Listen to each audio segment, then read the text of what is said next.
Hello everyone, আসসালামু আলাইকুম। সমন্বয়ে মানবিক মর্যাদার বাংলাদেশ চাই, বাংলাদেশ নিয়ে কথা বলতে চাই। আজকে একটা ইন্টারেস্টিং গল্প বলি। এক ছাত্র তার জীবনে সে একটা রচনা শিখছে। তার টোটাল শিক্ষা জীবনে সে একটা রচনা শিখছে, সেটা হচ্ছে কুমিরের রচনা।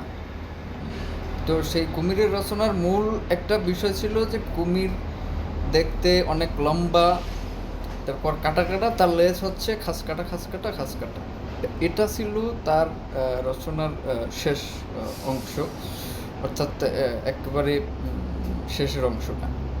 তো এখন এই গল্পের সাথে তাকে তার শিক্ষা জীবনে যত ধরনের রচনা আসতো, গরুর রচনা, মানুষের রচনা বলেন, পরিবেশ, বিদ্যালয়, এই সেই ইত্যাদি, তো যত রচনায় আসুক সেই রচনার সাথে গিয়ে সে একটা পর্যায়ে সে কুমিরকে সেই রচনার ভিতরে নিয়ে আসে এবং সেটা শেষ করে হচ্ছে কুমিরের লেজ খাস কাটা খাস কাটা খাস কাটা এটা দিয়ে। তো এখন এই গল্পটা বলার মানে হচ্ছে যে তাকে যে ধরনের রচনাই লিখতে বলা হোক না কেন, তার মধ্যে কুমির আছে, কুমিরের জীবনী আছে, কুমিরের বৈশিষ্ট্য আছে।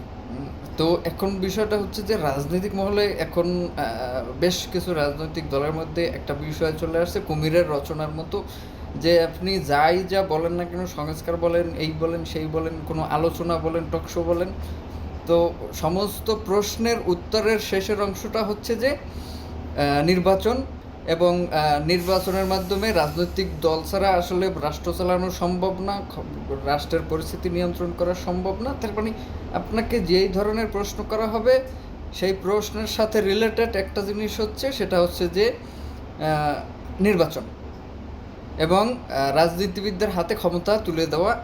এইটা হচ্ছে সমস্ত প্রশ্নের কিংবা সমস্ত রচনার একটা শেষ সারমর্ম। ঠিক আছে?